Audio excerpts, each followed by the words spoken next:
Dennis Alexander, Here. Ramona Oleda Reed, Alex Miller, Here. Ray Reardon, Here. Tiffany Meyer. Here. We have a quorum. Thank you. Thank you so much, Jackie. We're going to review the agenda. Are there any items that arose after the 72-hour posting deadline? If not. Nope. Okay. We'll move on to public comment. Members of the public wishing to address the commission on matters within the jurisdiction of the city of Seaside, but not on this agenda, may do so during this public comment period for up to 3 minutes. Comments on specific agenda items are heard under that items. For the public record, please state your name.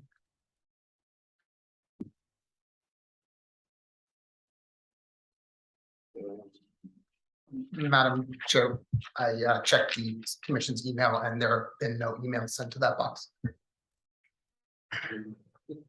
Thank you. So now we'll move on to the business. Is there anybody on Zoom that wants to make a public comment? Hello. I do not. Oh, I'm sorry. Nobody on Zoom. I'm sorry. Okay, thank you. Hi, I'm Camille Groves. Oh, a lot of feedback.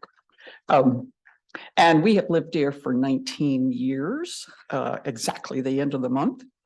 And multiple times, as you can imagine, a week, we go down Monterey Road to what we have come to call the dysfunction junction. If you count all of the roads that go in and out of that intersection, east, west, north, south, they're in the teens. And, lots and lots of people go down Monterey Road and the number is increasing. And when we get to the end of Monterey Road, I have to tell you, there's something very, very shameful. And that is, there is a shifting sand route that goes from the entrance to the high school on Monterey Road and then parallels Monterey Road for a ways and right down to that junction. And I'm telling you, it is awful. When I say shifting sand, I mean it. I think someone has put in 2 boards, like snow fences or something, or sand fences, to try to hold back the sand, but it's become a tripping hazard. So when the kids come down with their backpacks on their side or their back, they have to go around those boards. Not only that, but the sand doesn't stay there. As I said, it's shifting sand. It will go down, especially with the rain, into the basin, the sewer. So that's a real problem there. And I keep thinking, what message are we giving to these high school students? Expensive homes are being built out up in the golf course, as we know. There's all the military housing, the Seaside Highlands and Sun Bay and Bayview. And we go by there and we see, what is this? Couldn't we do better for our high school students? And I'm not talking, we need a proper sidewalk, concrete sidewalk. And I'm not talking about the one that's just 3 feet, 10 inches. That's not going to work because you're going to have sand flowing over that same concrete. What we need is a decent 6-foot sidewalk. And, let's really do something for these kids. And they come down, we see it every time we stop at the intersection. They go through there, and their sneakers get full of sand, I presume. It's just atrocious. So I really advocate, along with a lot of other people that I've talked to about it, to get that done. So that's it. And I do have this exhibit. Actually, I took a lot of pictures. And I can want email address. It's not as though you have been there before, but when you see these pictures close up, and how do they do it?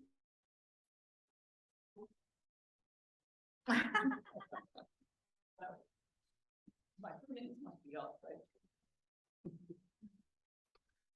So what I wanted to say is I have more pictures like that. They aren't back from the printer. And what I'd like to do is get an email address of someone here who can distribute it to everybody else. So you can see all of these pictures. And it's not as though you haven't been there before, but if you don't go by there multiple times during the week, you know, you might just rush by because there are all these roads to choose to and lights to obey and all of that. And the other thing I want to tell you that, you know, all of their when you go north on, I guess it's Del Monte. Yeah, well, anyway, it goes north and you can go north to the highway.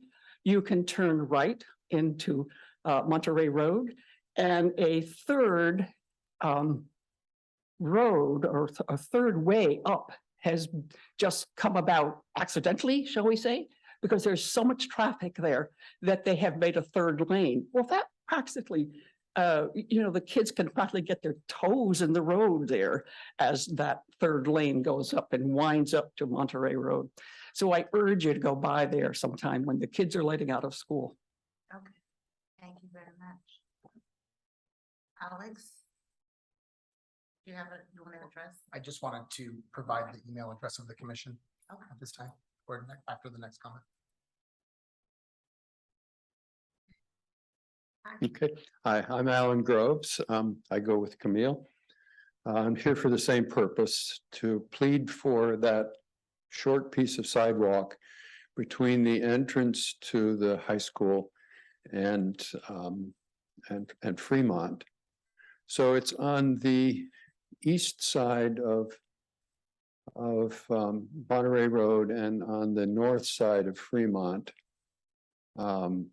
This morning when I came by there were 9 students standing in the sand, waiting for the walk light so they could step out into the road. Sometimes they walk in Monterey Road, sometimes they walk in the sand. But frequently there are a dozen or more of them having to traverse that soft sand to get to where they're going, which is typically down into Sand City where they're going to have a lunch break or whatever. When you approach this, I mean, we've been 20 years or 19 years watching this. When you approach this project, you're probably going to come up against the objection from the city of Seaside and from others that we can't do this now because this is in the way of a much larger intersection rebuild project that includes the railroad tracks that go through that intersection and all of the other streets that are involved. And I think the long-term plan that the state has is to build an enormous roundabout that goes down to the intersection of California and Del Monte, Monterey Road, and Fremont, and maybe even loops up around by the high school. And so we can't start this and put concrete in place or even asphalt in place because we'll have to tear it out again. Well, we've heard that story as residents who contributed to that proposed project someday. We've heard that story for 19 years. We've watched 19 years worth of students graduate and still there is no project there. And still there is no sidewalk. So while we're waiting for the next, who knows how many years, nobody's advocating for that highway, for that traffic circle there. So it probably isn't going to happen in my lifetime and maybe in many of yours. So while we're waiting for that, let's build a decent sidewalk and tell the kids that they matter. Thank you. Have any comments?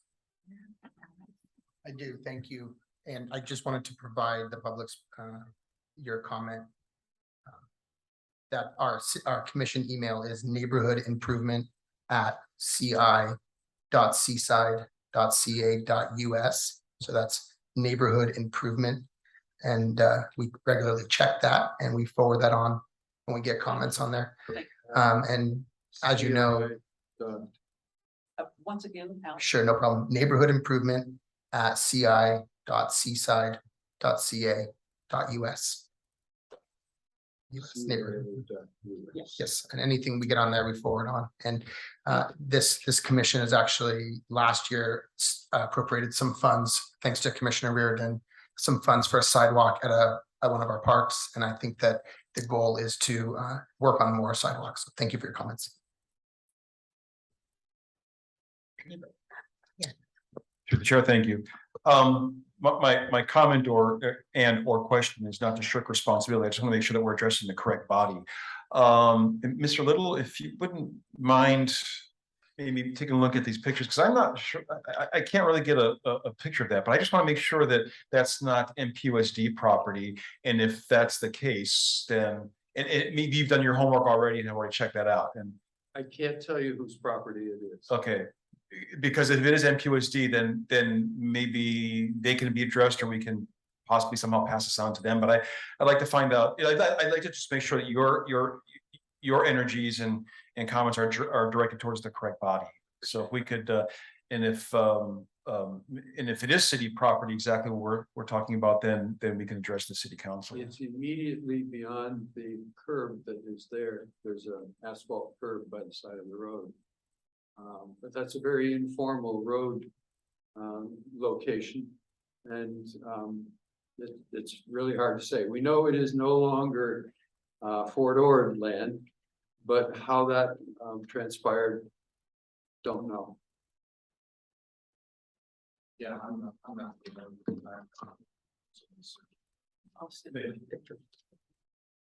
They need to see whose land it is, and that may involve a different kind of search. Is there any other comment? Okay, so now we'll move on to the business. Presentation from the Seaside Public Works Department requesting $30,000 for site preparation, equipment installation, and new perimeter at Highland Otis Park. Hello, Hi. my name is Melissa Savage and I'm presenting the Highland Otis Park project. So play equipment for Highland Otis Park was purchased in fiscal year 2021-22 with funds provided by NIC. This did not include funds for site preparation, play equipment, installation, or a new boundary. The existing play area has two circular boundaries, which are too small for the fall zones required for the purchased equipment.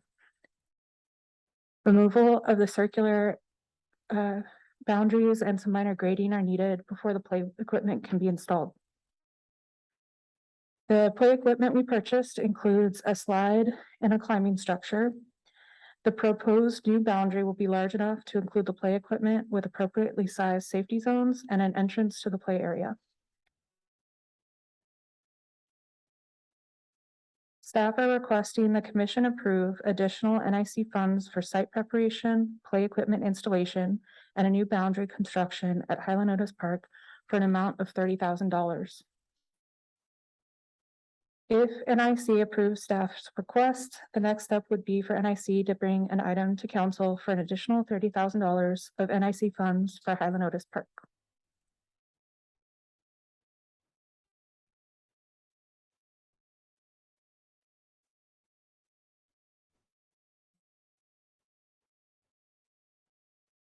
Thank you, Madam Chair. Thank you. So the council would provide matching funds. So we're looking at 60,000, just to declare, just be sure. Is that? No, we're asking for $30,000 from NIC, and the next step would be for NIC to request approval of NIC funds. I thought I heard you say in addition to, I'm sorry. Oh, sorry. Yeah, additional funds from the purchased play equipment funds. Sorry.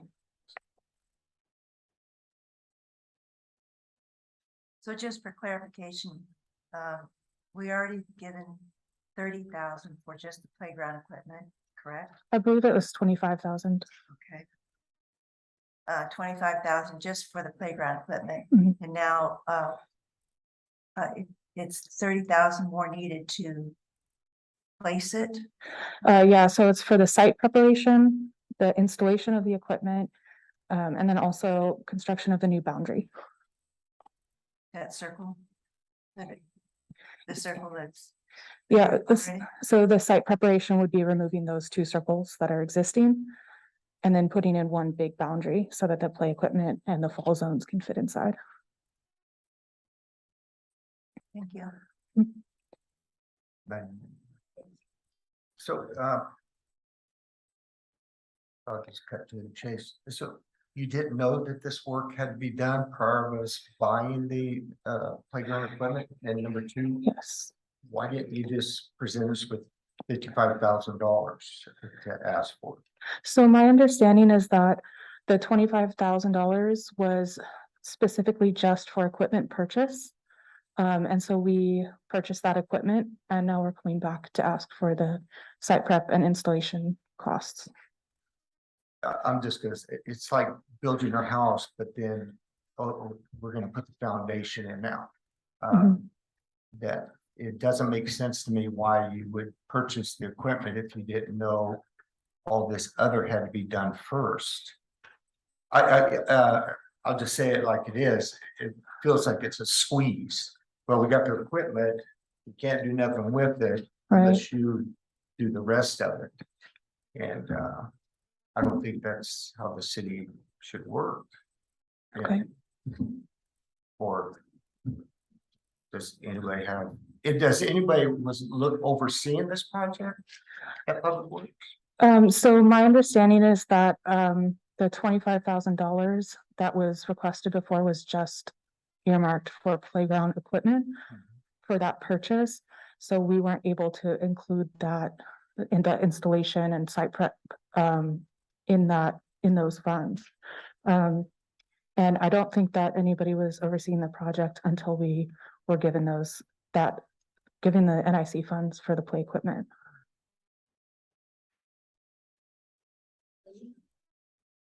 Okay, yeah.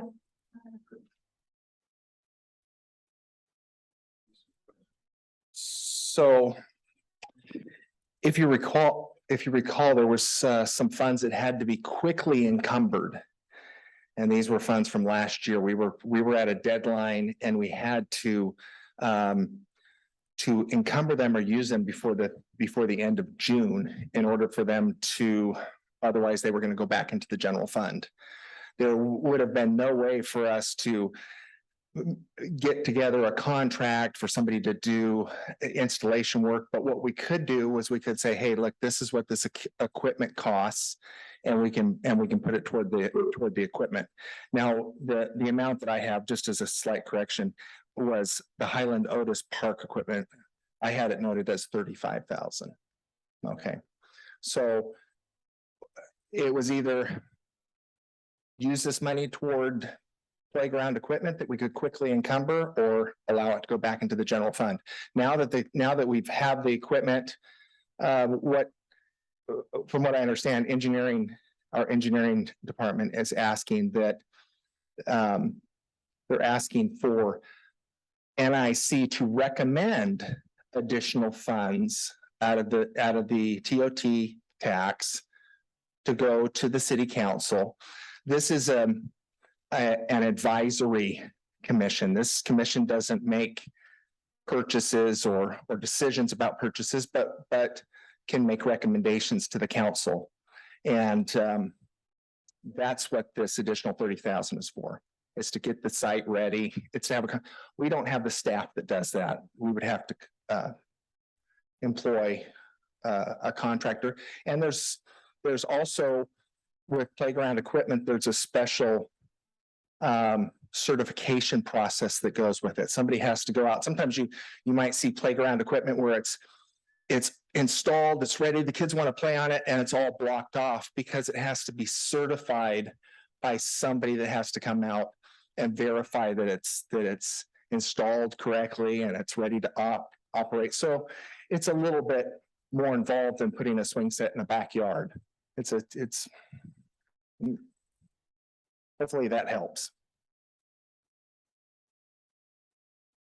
It doesn't help. We had a project of $25,000, $35,000, spent $25,000, but someone knew a long time ago that this other stuff had to be done because I saw it over in the Laguna Seco Park over there. And this is why, I'll get on my soapbox right quickly here. This is why people don't trust cities, because of the nonsense spending that now we're gonna spend 30,000 because everybody's saying, oh, this equipment's gonna sit over in the corner and no one gets to play with it. Well, darn it, someone should have looked at this whole thing before they went and spent $25,000 on equipment. Right? Respectfully, do you have any other questions for myself or for staff? Okay, go. Sure. Okay, thank you. I have a couple of, yeah, thank you. Thanks for the presentation and the information that you provided. I distinctly remember us vaguely talking about the park getting encumbered before the fiscal year ended, and then talking about possibly the potential of having more money being allocated for this. So my memory just reminds me a little bit about that. But my question is, did the playground equipment get installed already? No. They're just waiting for the site prep and everything. I see. Correct. Okay, and so the site prep, we got an actual quote for the 30,000 or a bid for the 30,000? Or is that just a guess? You know, that I don't know. So this project is being headed up by our engineering department. Okay. And so our city engineer would probably be here. I mean, she couldn't be here. She's at another meeting that conflicts. And so she's asked staff to come in her place to provide some information. Is it possible that this could be done for cheaper than $30,000, or is that the best guess that we can come up with? Yeah, I don't know. Sorry. Yeah. Yes, I have one comment. Mr. Little, thank you. So it sounds to me like that, you know, the equipment was bought. The site had to be prepped. I mean, we may not have understood that fully, but anytime you install equipment like that, there is some site prep. It sounds to me like that was a foregone conclusion. And that was just something that was understood, you know, prior, you know, to not have the funds recycled back into the general fund, city council fund, that we went ahead and bought this equipment with a foregone conclusion, be knowing that there was some site prep to be done, not knowing what exactly what the cost of was that too. Now, we are a recommendation commission, and I don't recall the city council had not yet voted on the prep of the site, or the Correct. So the city council approved the $35,000 to go toward the playground equipment, and that is a really good point, because it would have been, sure, it would have been great to say, hey, look, this is going to be the equipment, this is going to be the cost, and I would have liked to have seen more of the money used toward this than going back into the general fund. So that, in my mind, is regretful. I don't, you know, I'm the building official, but I don't look at parks. I don't do playground equipment. It's just outside my purview. But what I do is present the recommendations to the city council on behalf of this commission, and I'm the staff liaison for this commission. And so whatever is the will of the commission is what I'm going to help try to facilitate. And you know, it would have been great and to say, hey, look, it's gonna cost $55,000 or $60,000 or $65,000 to make this work. It didn't happen, regretfully. I think that's kind of the point that we're all feeling. Sure. We'll take this under advisement and we'll chat amongst ourselves about it. Thank you. Receive, report, and provide input on touchscreen kiosks. Yes. Good evening. My name is Kirsten. I'm an analyst with the engineering department. And I'm just here to share a little bit about what we're doing as far as the touchscreen kiosk project, but also to get feedback from you. So you had discussed the fund allocation for several projects, including the touchscreen kiosk, which you then recommended to City Council to approve $25,000 to fund 4 touchscreen kiosks at the recommended locations of City Hall, Seaside Creates, Broadway Parking Lot, and Oldemeyer Center, which City Council approved in June. So I'm currently in the process of researching the kiosk options and assessing the locations that were recommended. And I wanted to learn from the commission what your vision was for this project. From what I understand, you would like these to be outdoor kiosks that help promote and provide information about local businesses, attractions, events, public transportation, public meetings, public announcements, maps, directions, and to report non-emergency neighborhood issues to city staff. So I believe Jackie gave you my presentation slides. So the second page lists out what you had put in your staff report, or what was in the staff report to City Council.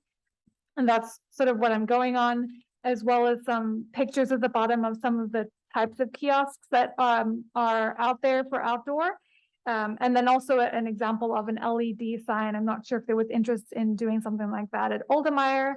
But yeah, I just was looking to hear from the commission what information you would like to be on the kiosks. You had, the long list of different ideas, if there was some that you specifically wanted on there, and also as well as who you envision using these kiosks.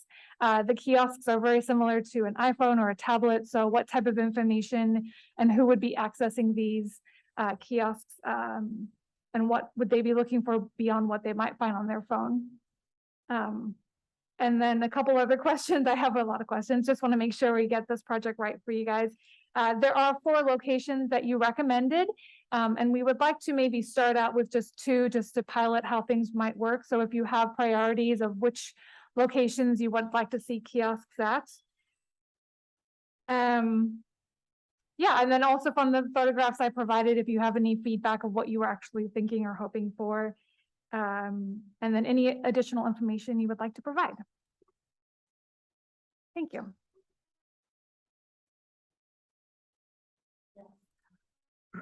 Thank you so much. One of the things that I hear over and over and over again in this city is, no one ever told me I was going to go. No one ever told me I was going to go to the birthday. No one told me. And one of the things that I think that the city can do better with is reaching our residents through communication channels.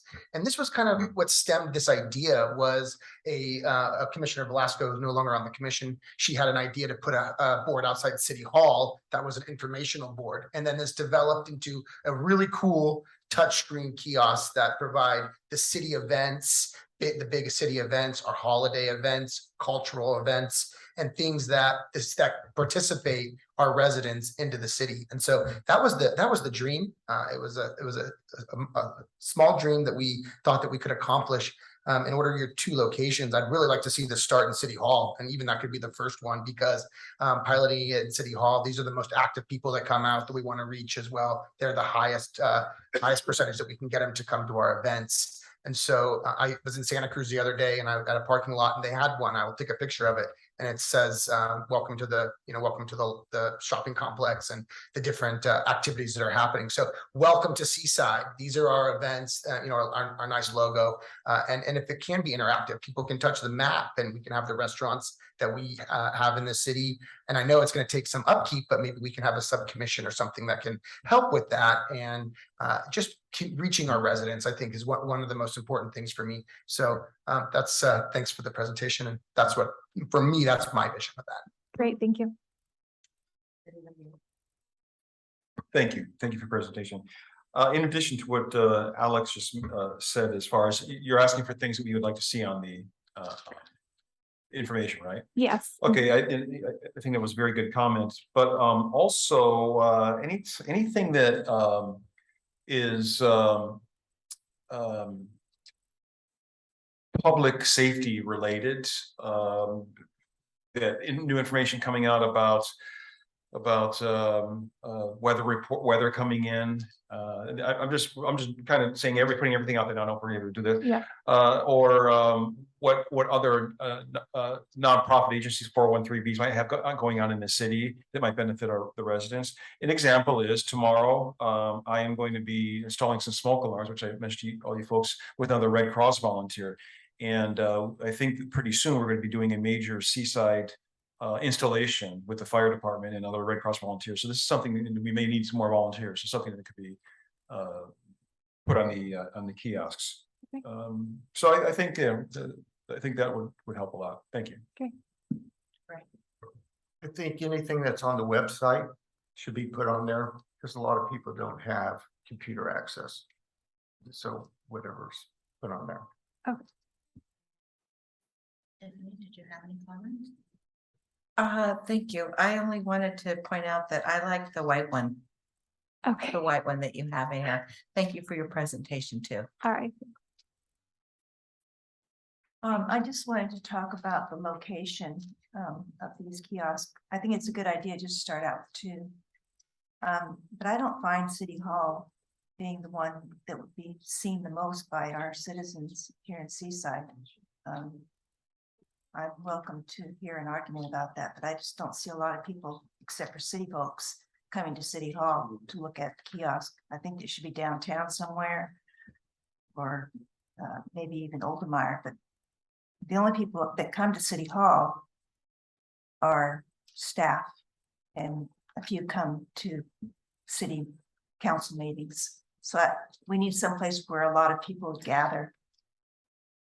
I can see your argument, but when you come to a city, I mean, City Hall represents the city, so to speak, so people don't have the what's the word? They don't come into meetings. They don't know that what meetings are happening inside the city hall, City Hall. They don't know where it's gonna, so City Hall would be like the first place. Then I'd put one downtown. Because when you think, that's what I think. They don't have the agency to come to City Hall. They don't, because they don't know what goes on in City Right. Hall. That's So- my argument. Right, They don't know so, what's going on. but they have this kiosk outside that will tell them that this is what's going on. The city is doing this inside this building on your behalf, right? They don't necessarily have to, go into the building and talk to somebody. It's like, when's the next meeting or something. They can do that. And then I could see the other one maybe at downtown Lower Broadway or whatever it's called, Obama Way. But I can see that, but City Hall would be is a perfect stopping point, or starting point. Stopping point for who? Starting point. Starting point, because I just don't see people stopping off at City Hall, but I guess it really doesn't matter, because all these locations, there's not going to be a grand amount of people feeling it. Well, do you have any other suggestion? Mine was downtown Broadway. Is it on here? Yeah. There's a Broadway. Seaside Creates, 656 Broadway Avenue, Oh, okay. Broadway parking lots. I Googled the Broadway parking lot. It's right across the street from the city, the Commerce building right there near the corner or the intersection of, Deja It's right, Blue, it's right across from Deja Blue. yeah, Jose's. yeah. So it's just down the street from Seaside Creek. Right, we don't need, It seems like they're very close. right, they are. And maybe we might think of an alternate location that's so that they're more spread out. Yeah. Well, if we're looking for a place that most people in Seaside would see it, that's going to be in the grocery outlet area. If we could find some place there, that's where the most visitation is, the Broadway, Fremont area, particularly that lot probably right there. As well as the Boys and Girls Club on South Campo Okay, or in the South. I don't. I was even thinking Broadway and Bueno Noche, Noche Buena. Noche Bueno, yeah. Buena, that corner there where Casa is. Oh, okay, okay. That, like, yeah, because you know, when Victory Temple, they put their light, their LED moving light thing on there that tells what's going on. People going up Broadway see that, they know what's going on at the church, so. Yeah, that could be, yeah, there's a lot of visibility there and people can. Yeah, Madam Chair, yes. just as a procedural issue, I thought we voted on these 4 locations before. Did we or did we not? Because if we did, then we're going against by discussing, we can probably re-vote again, but I thought we voted on these at one point because Jackie, did we vote on these locations set in stone? I am pretty sure that there was a vote on the 4 locations, and that's where the Public Works Department got those locations from. I will confirm tomorrow, but I'm almost positive that we voted on the kiosks as well as locations. Okay. I made the motion on that, so I distinctly remember we included those, but. In terms of like, which one of these are easiest to, is there an easy factor to this? Like one of these is not possible or? Yeah. I haven't started assessing the different locations, but there probably will be based on, we have to look at the power source for the kiosk as well as making sure we're in regulation like ADA regulations and things like that. So, for example, Seaside Creates, we'll have to look at the sidewalk and if we're gonna, if we can fit something there and stay within the ADA regulations, whereas outside of City Hall might be a bit easier because there's more space. Would it be possible to come back with an analysis on the location, including the Broadway and Noche Buena? And Yeah. Okay, here comes Mr. Lopez. Will it be in bilingual? Yes, most likely. I mean, I've just in my initial stages of research. So to answer your question, I was planning to come back in, in the next meeting or two to give you more information once I've done some analysis. But Mr. Little, do you want to? No, of course not. So there was just a couple of things I just wanted to mention, and that is that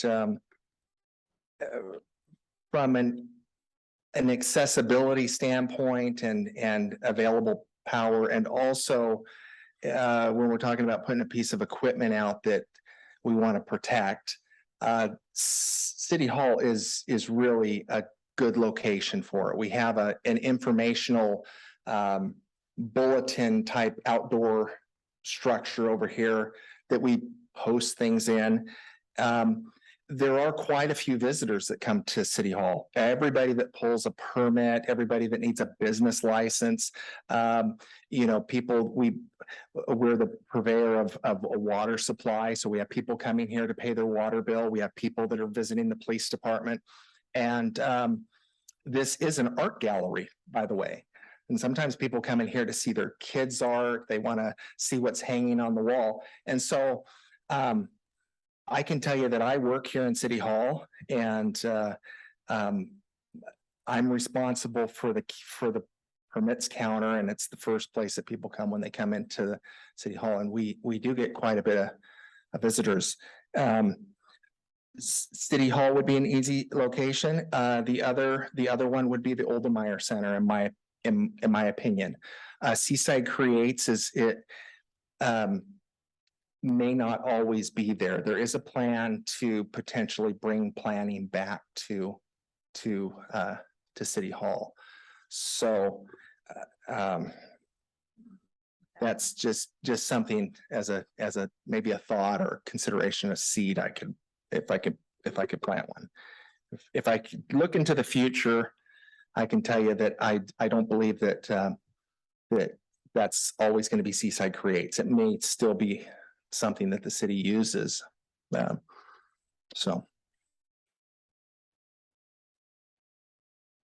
The parking lot, I think is a great idea. Which one? The Broadway parking lot across from Deja Vu.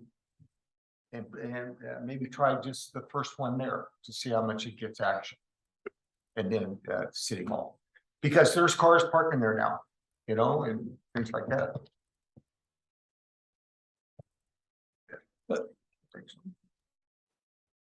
Any more? So are we going to determine, again, so it sounds as though we should get rid of Seaside Creates. When do we need to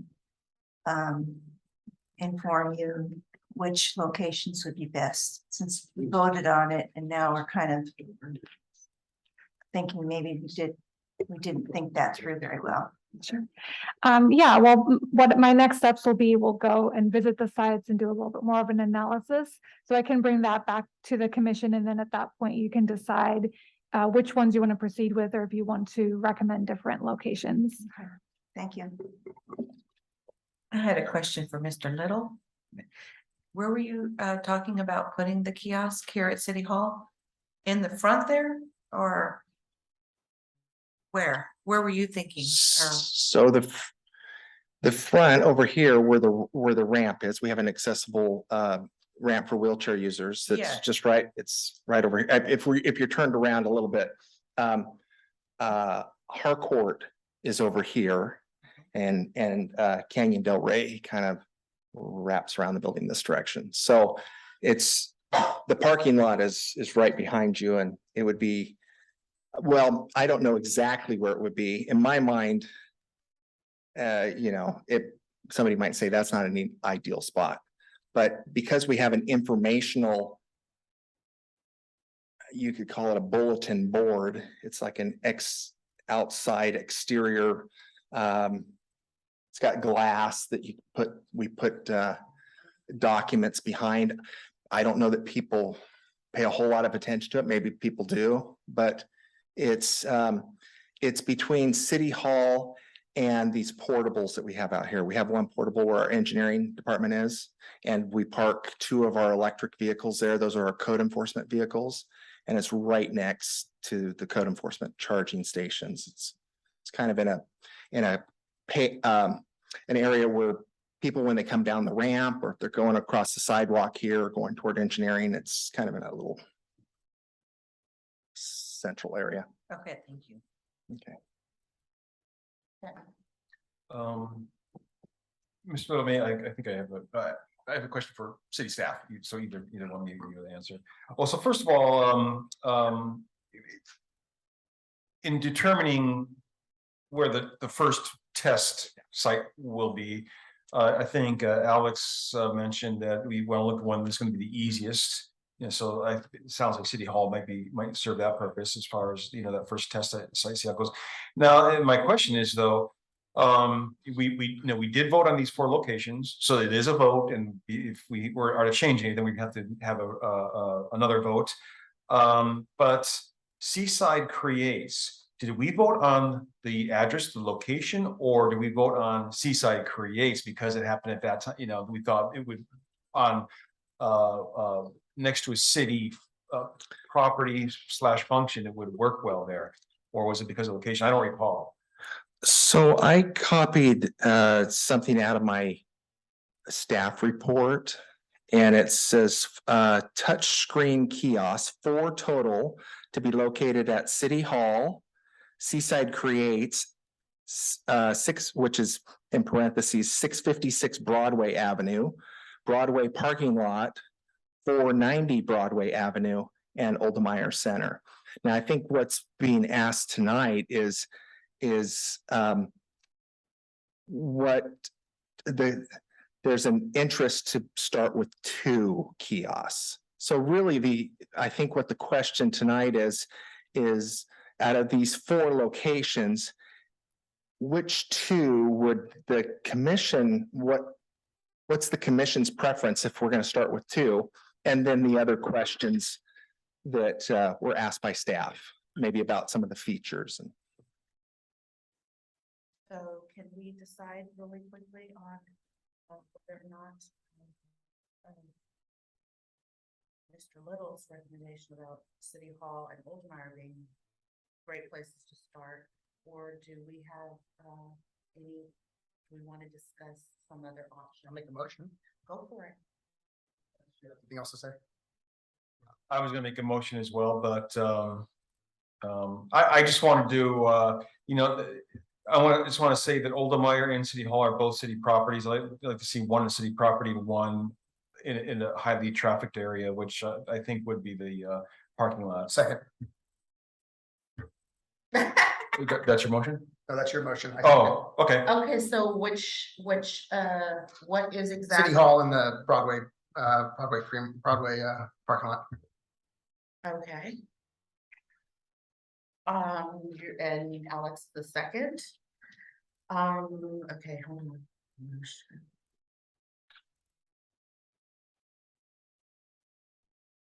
All those in favor, can we get a voice vote? Yay, Did you mean roll call? a roll call vote, excuse me, I'm thinking, I'm like, sorry. Jackie, can you do a roll call vote, please? Sure. Shanda LaBeouf. Dennis Alexander. Yeah. Yes. Hi. Was that a yes from the chair? Yes, ma'am. Okay. Dennis Alexander, Yes. Ramona Aleda Reed, No, Alex Miller, Yes. Ray Reardon, Yes. Tiffany Meyer. Yes. Thank you. Motion carries. Motion carries. Now, what, you wanted to know which one we liked or which one should we pursue, which? No, those were just some examples, just to make sure you guys, that was the picture you were envisioning. There's a lot, a lot of different options out there. And so next time I come, I'll come with a bit more specifics on the type of kiosks available, to get some further feedback on that. But I did want to also ask about the LED sign, if that was something you wanted to do instead of a kiosk. I wasn't sure if that was what you were thinking about, or if you really were just looking at the kiosk styles. It was just the 4 kiosk styles Okay. for now. Okay. Yeah. All right, great. Well, thank you so much for your time. Thank you, Kirsten, for Thank your time. Through the chair, we have a hand raised on Zoom. Okay. Hello, recognized. Can you give your name, please, before you start? Good evening, Neighborhood Improvement Commission. This is Diane Nielsen, and I just wanted to mention that public comment wasn't opened. And I think it should be for this item. Am I correct? Okay, sure. Okay, yes. Okay. I just want to say I just wanted to mention that the public comment was not available, so I wanted to remind you of that, and also just say that I support this idea, and I think it's important to only start out with a couple, because there is a lot that can come up in this trial period that could change your mind about where you want to put things, or if you want to leave them up. Can I ask how sturdy these are and how big they are? And that's all I have, and I'll yield the rest of my time. Thank you. Thank you, Diane. I can't say exactly how big they are. Probably I'm 5'5", so probably about my height. They vary in height.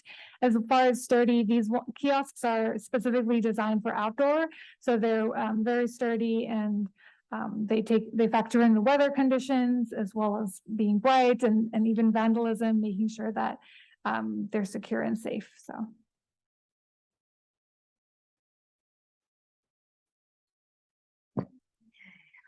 Moving on. Discussion regarding the outcome of the citywide cleanup from last month. Thank you. I just asked for this to be agendized simply because I think it's important that we just debrief on how the cleanup went. And we had one last month. And if you don't mind, I'll go ahead and start. The dump, bucket, dumpster, thank you. Where I was located by the dog park was just about filled up, and it was partly on its way there before we even started, so, which is always gonna be the case, but yeah, it pretty much filled up. It was steady throughout the 3 to 4 hours that I was there. I think it would have, we would have done well, although I know it's not possible at this time, but we would have done well even if we had another one there. There was that much visitation. Thank you. Okay, Alex. I'll go next. I had my dumpster at the post office right across the street and we completely filled up as well. There was actually already couches around in that area prior to the dumpster. I took the liberty of throwing those in the dumpster. We filled up by like, I want to say 11 o'clock. So I would highly recommend that location in future cleanups. Okay. Renata. Highland Otis went really well. We were filled up before 12 o'clock, so I recommend that for next season too. Mine was a dud. It just was. I mean, people just said, we're just not. It was deja vu. Seaside parking. In that parking lot. So, Okay, I don't recall Veronica's, whether or not hers was filled here at City Hall. Does anybody? No, hers was not as good like Ray's. Okay, and then there was another one that I went by periodically that had no, the one, contract service. It had absolutely nobody there. I don't know, It was there.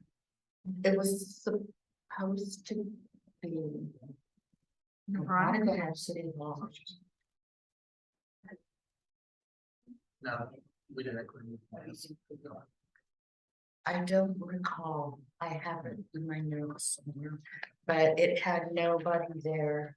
So we might, maybe it was Tiffany's. Maybe we didn't. Contra, I'm sorry, Go, Contra yeah. Costa, are you referring to the parking lot? Yeah, Contra Costa and Broadway? Yeah. I think Mr. Reardon just said that he was there and there was no action. okay, didn't we have 5 sites? Let's see, Contra Costa, City Hall, over Broadway and Terrace, Highland Otis. 1, 2, 3, 4. I thought we had 4. Give me 1 second. Okay.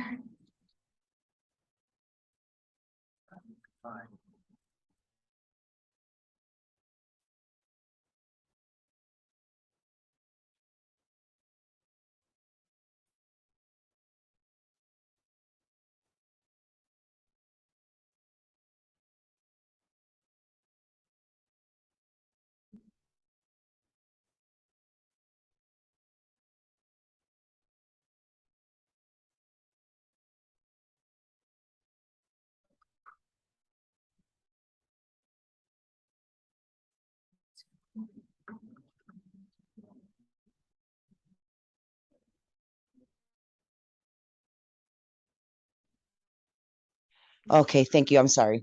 So I That's think the 5 locations were the parking lot at Contra Costa and Broadway, Mhm. where Alex was at, I think, Terrace and Broadway, City Hall, where Commissioner Alexander was at Kimball and Noche Buena, and then the Highland Otis Park. Okay, Yeah, because otherwise there would be no one there sitting there. okay, maybe last time. It must have been empty then. So I have an observation then that the only 2 that didn't do so well were the ones that were not located in the neighborhood. So I would suggest that we consider that in the future, that all 5 be located Within a neighborhood. within a neighborhood. All right, The one that Alex was by the post office with beneficial, because when I drove by, a couple hours, there was stuff thrown on the ground around it again. And I threw the rest of that stuff in there, piled it up as much as I could. But maybe we should consider 2, because there's a lot of apartments and people that have no way of getting rid of it, so. It's not good. okay. All right, thank you. See, we are on D, consideration of the House of the Month, House of the Quarter. This it is what, October? When was the, we haven't had a house of the month out, in quite a while. And, should we consider a house of the month for next month? I'm November, so I've already done November. You've already done November? You inputted, you gave them, No, I haven't sent it to Jack yet, but I've already done it. you are on it, wow. Who had October? Oh, she got an excuse. Okay, so we don't have October, Was anything spent to the city? but or- staff would, okay, So we'll proceed with November then. okay. So thank you, Ramona, for doing November. And we'll address that next month. No, right here. Okay, thank you. Update on the San Pablo Bridge assessment. I've been waiting for this. Yes, thank you. Excuse me. So the contract went to council, was approved by the council. This is for the assessment of the San Pablo pedestrian bridge or footbridge. And the assessment is scheduled for November. Okay, staff is trying to move this up and they think it's possible that they wanted to, I think, get it done in October. So what this assessment is the bridge. I knew the year that it was built and I'm what was that? No, I think it's 1960. Okay, so. Okay, well, I made the 60s. In 1960, I believe the bridge was constructed and there hasn't been any inspection or assessment of this bridge that I'm aware of or I'm told since it was originally constructed. It does not mean that the bridge is unsafe. It doesn't mean that the bridge is structurally unsound. There were some rumors that were circulating. City staff out of just being overly cautious, closed the bridge pending an assessment of it. Okay, and I think what happened was when the bridge was closed and some of the neighbors noticed that it was closed, there was a rumor that started getting circulated that it was structurally unsound, and we had people that actually came to a city council meeting and during the public comment talked about it being tore down and they wanted it to be rebuilt and all this. Well, That's where the kiosk would come into play. so this was just a rumor that we don't know the condition of the bridge, and that's why we're just doing an assessment of it. And this was in the most part, this was prompted by the Neighborhood Improvement Commission's interest in beautifying the bridge. And in order to just move forward with that kind of a process in a prudent way, we want to know, well, what's the condition of the bridge before we put money into any kind of beautification efforts. So just so you know, there isn't a complete assessment of the bridge. It's scheduled for November. From what I understand, we should have the report by the end of the year. And that's what I know, and that's what I'm aware of as far as the bridge is concerned. Thank you. Yes, some, not necessarily about the bridge, but money connected to it. We were gonna give 40 grand to get that assessment done, and then the city chimed in and said, well, we'll take care of that. So we had 40,000 sitting, extra dollars sitting in our bank, but did that switch over to the general fund. Because I think that was. I think that recommendation came after the initial recommendations that were, if I recall, because I remember I was prepared to move that to the city council. I never did take it to the city council because in our staff meetings, it came out that the city needs to know about the bridge, and they didn't want to use those funds for that. They wanted this, they thought that it was appropriate that the city pay. Correct. So those funds are still available. And so I think probably the next meeting, we should get it on the agenda to talk about the funds that are still unencumbered, that are available, and try to move forward with some of those recommendations. I didn't know that this $30,000 that was requested for the playground equipment, I didn't realize that was simply a presentation. It doesn't ask for any input. But you know, that's something that is being requested. And I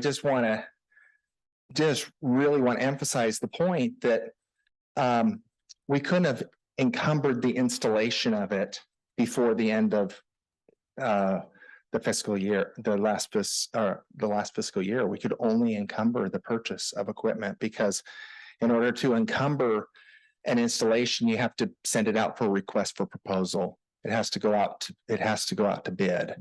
And so just keep that in mind, even though and somebody probably knew, hey, this is going to require some additional funds. And I think that might have even came up in a conversation, but it wasn't something that could have been encumbered before so. Yeah. Well, I guess I have a comment. This is kind of one of my projects that I really think this commission can do and change a neighborhood in that area. And the vision was, as you're going down San Pablo and you look at our beautiful ocean view, the vision was to include something on the bridge as an ocean view. That kind of blends in with the background or symbolizes Seaside as a cultural city on the Monterey Peninsula. And coming up San Pablo, we envisioned the city's logo in the middle and some old historic places in Seaside, like the movie theater or things that were historic when Seaside was first created. And then the inside, we talked about giving a portion of each of the sections to the schools so they can have their artists make a design on the inside, because I think the liability is limited when it's on the inside of the bridge, because we're going to be deeming the bridge safe. So kids could paint in the inside and the schools can be part of this community bridge. That makes sense. The 40,000 we can use towards painting and also towards a light structure. I didn't agree with closing the bridge, because I think that's what happens. It creates kind of panic and chaos that we're going to shut something down or not. I've heard only but positive things about keeping the bridge there. So if it's not structurally sound, what I've been hearing from the community is, what can we do to make it so? And where does I know you're an ADA guy, and where does the ADA play in? If we put lights, we put our mural, and I'm not asking you to answer that now. I'm just saying in the future, those are the discussions that I think we should possibly have. Those are very good points. I'm glad you reviewed what we had, our vision for the bridge. Because I think that we're so focused right now on getting the structural update and everything, we forgot about our vision, our vision that we had for it when we first thought about beautifying the area. The other thing I wanted to mention too is I've also talked to Arts and History and Parks and Rec. I was at Parks and Rec last night and Arts and History last week, talking about the bridge. So everybody is kind of involved in this because it connects two parks, and we're using a mural as an art project. So getting the three commissions on board is paramount to the success of this. How much money do we have left in our budget? So I need to get an exact figure, and I can have that for the next meeting. I don't have an exact figure, but there's yeah, I don't even want to guess. It's 100,000. is my. I That's- keep track of all the. Nobody, 140 if we haven't used the 40 for the bridge. Mhm. And we gotta spend that by, Well, it needs to be recommended yeah, recommend. to the city council, and the city council, if they approve the recommendations from the commission, then it has to get encumbered before June 30th of 2023. And just so you know, when we're encumbering funds, sometimes it takes a lot of time if there's labor, if they're labor intensive, if there's RFPs that have to go out, requests for proposals have to go out. That's a little bit of a lengthy process.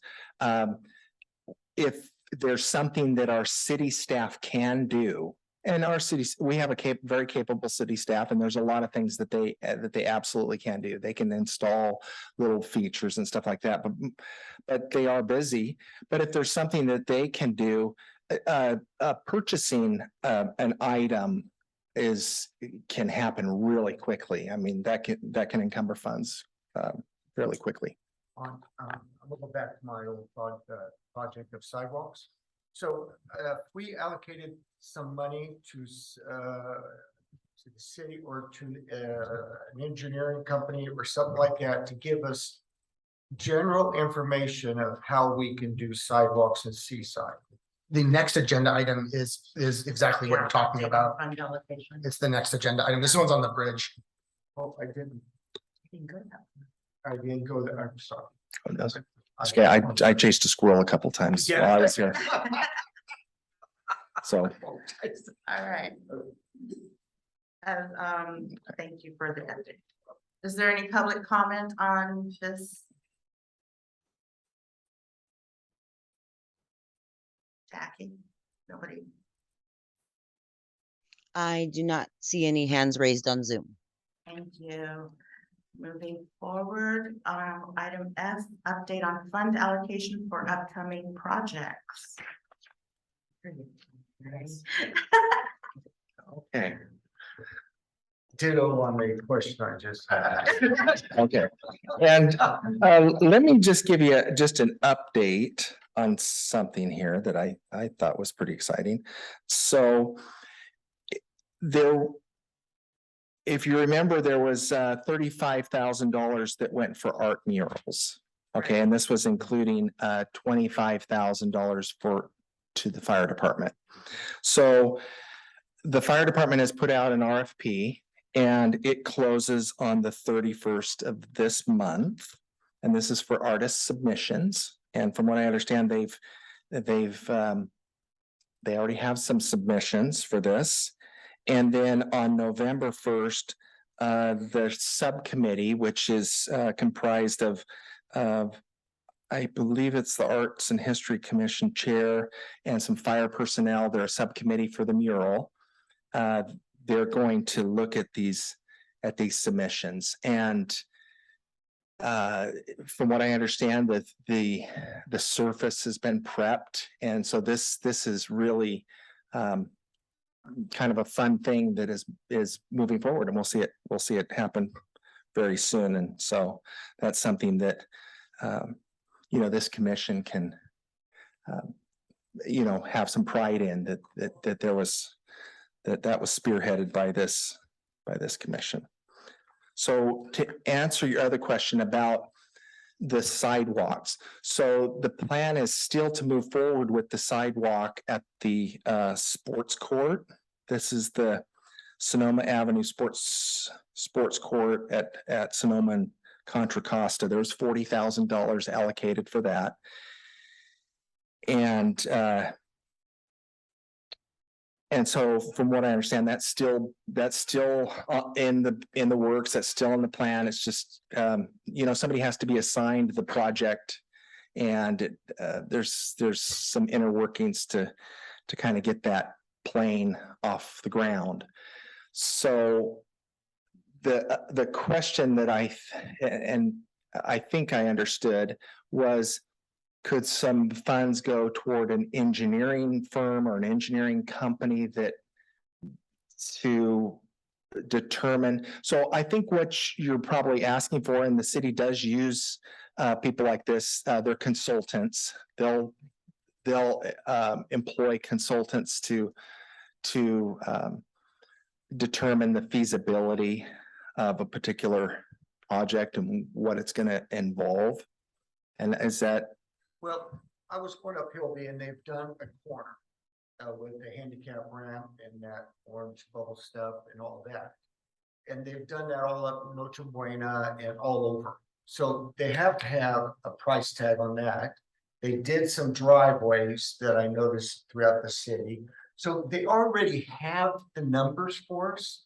If we could just get those numbers from someone, whoever did that, and then we could determine, you know, when we go look at a street and it only has sidewalks, no driveways, no, of course it will have a corner, but you know, we can see where we're going with it, or is it out of our park? But I know it was brought up at a city hall meeting to the city manager, and he sounded interested in getting sidewalks in Seaside also. So maybe we could start working on this a little bit diligently, or I don't know. yeah, and I think somebody already mentioned that I'm the building guy.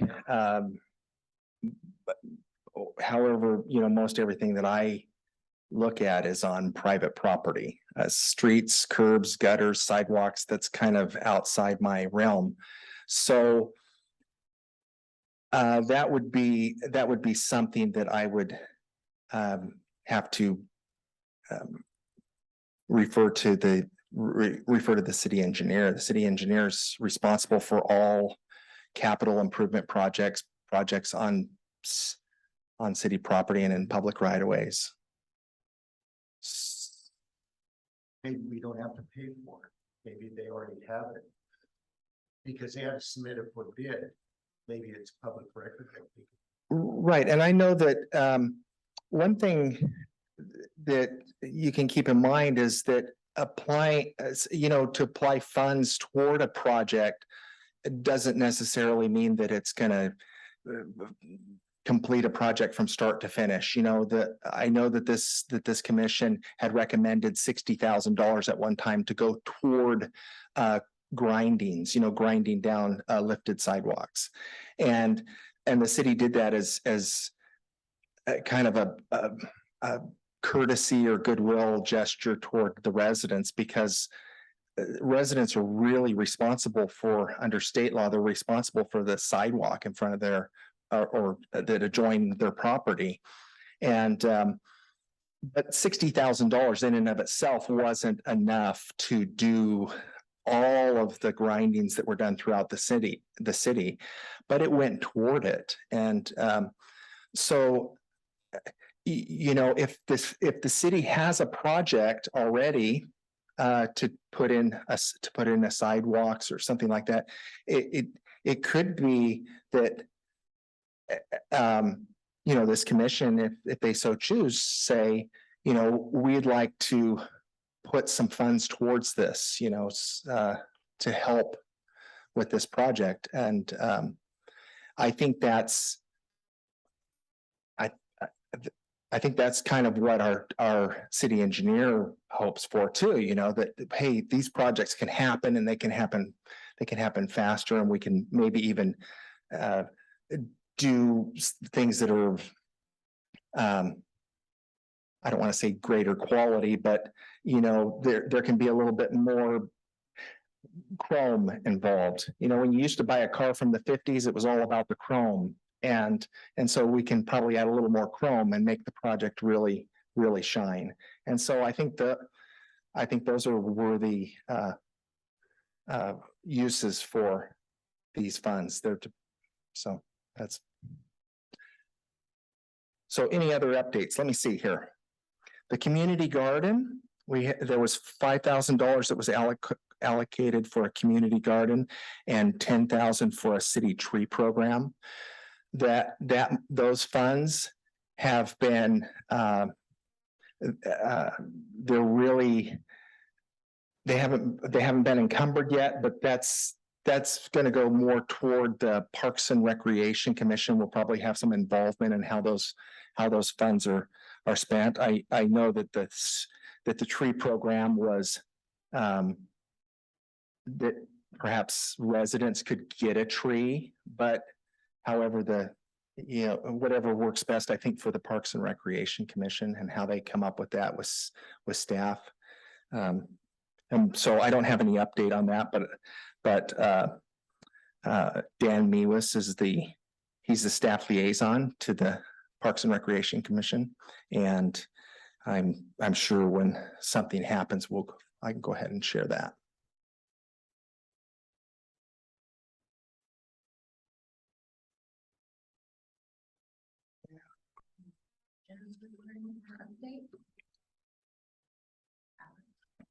Well, I'm good with giving another commission the money with our intention. Partly because if we do that, then we're including another commission, and other commissions don't have the funding that we have. So the more we work with other commissions, the better and more likely of a successful outcome. And I know that we talked about, oh, well, we need to, we don't need to include other commissions and we should spend the money ourselves. But if there is more buy-in from the other commissions, we're going to be in a much better position. So I'm in full support of them figuring out the tree program. And I know there was a Park and Rec meeting last night. They talked about it. They also want a three-prong approach, right? To residents, to the people in the community, and to residents, to city property, and then to city parks. So the 3 prongs where we would give trees, and $10,000 we can, because we are a tree city. We have the big black. And when you look at the aerial of Seaside, you just see the rooftops. So an aerial in other cities, you can see more trees. So, having a more enjoyable environment is something that I would support. The $35,000 for the mural, I'm excited to hear about that. The commission has $100,000 left. And then if we go along with the city on the $30,000 from item A, then we have a remaining $70,000 left. We've heard about sidewalks. We've heard today about the sidewalk at a major intersection, which is the biggest intersection in Seaside, Fremont, and right when you exit off Highway 1, that little corner right there where there's sand. This could be, if it is city property, like Commissioner Alexander pointed out, if it is city property, that actually might be a nice area to explore. Ray, I know Commissioner Reardon is excited about sidewalks. That might be, since we have public comment, it makes sense. It's going to help the students. And I think that would be something that I would suggest for the remaining balance, and I would be in support of. And in terms of Ray, and I know Commissioner Reardon is excited about the sidewalks, and I think we all are excited about the sidewalks, and your point's well taken. Certain parts of the city do need sidewalks, and I agree. But to say that the sidewalk on Wheeler Street and the sidewalk on Darwin Street is the same price would be a little bit of a hard sell for me, because I do believe projects are specific to the project and how much that's going to cost, because there's a lot of things that depend on it. The trees in the area, the engineering, the style, there's a lot of variable expenses that really make it unique. But if we can just improve some of the big areas like Commissioner Reardon wants to do, I would be in support of that. Now, I will say one last comment, and then I'll be quiet. Is I went and saw a street that has no sidewalks, and it has no sidewalks at all. And they park there. They park the cars on both sides. And so I took the 4 feet required by ADA in the sidewalk, 4 feet, and then I took 6 feet for a car, 5 to 6 feet of a car width. That's 9 to 10 feet. So 9 to 10 feet on both sides. And if you put a sidewalk on there and you went 9 to 10 feet on both sides, it would not make it wide enough for a fire truck to go through. So this particular street in Seaside, it would have to just be on one side or whatever. So there's many different variables and factors to the sidewalks. And I'm up for spending the remaining money on sidewalks. I'm up for it. I'm willing to do it, but I want to find a location that makes sense, that we can do it. And that's where I'm at with the remaining 70,000. If that's the direction of this commission, so be it. I'll just say one other thing. I was over in Marina. I hate to use one of our sister cities or whatever you call it. They're using asphalt. they're using asphalt everywhere. Cause they're finding out it's the way to go. It's price wise, and then I talk to the workers even. And about every 6 years, they come along, they pick the asphalt back up, they put new asphalt down, it's good to go. They're even using it on the trail out by the railroad ties. So they are saying it's safe enough for tours, for the elderly, for the young people, all that. Seaside might have to go that route. Because like you said, maybe on just one side of the street, asphalt sidewalk, at least it gets the kids out of the middle of the street. Because they're walking down that when it's raining. They're not walking in that mud. So I all for it, give it 70,000, but let's look at asphalt. It's a way to, it's the future.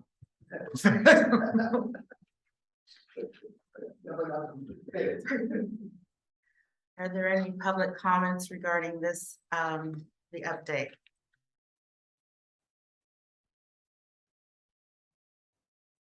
Jack, you see any hands? No hands raised on Zoom. Thank you. Well, thank you for that report on the updates. Can we have any reports from staff? None? No reports. Okay, moving on, any commissioner reports? Yes, one minute. I just like to talk about the Harvest Festival scheduled for this Saturday at Chetty Dog Park on the corner of Kimball and Noche Buena. We're having a big Harvest Festival. We're going to have a food truck there called Chillin' and Grillin', and he's doing it for free. So the only money he's going to make is whoever purchases. So we're really hoping there's a good turnout because he's not charging us to come in, for him to come in. We're having raffle tickets. Other Brothers has given us $100 as a raffle ticket. The whale watching exceeds $300 value. Demetra's restaurant has given us $100 gift certificate. Mal's Market has given us like 6 lunches, which includes, sandwich, chips, and drink. So there's lots and lots of raffle prizes, and they only go for $5 a ticket. And the highlight of that time between 11 and 2 is our little doggy costume contest, which the fire department will be the judges on that. So I welcome you to come 11 to 2 on Saturday. Thank you, Ramona. I got your email regarding that. Appreciate it. Any other commissioner reports? Yes, I have one small one. As I mentioned earlier, that tomorrow another Red Cross volunteer and I myself will be installing some smoke alarms in requested residences here in the city. It's not many, but this information was gathered through a tabling event the Red Cross did recently.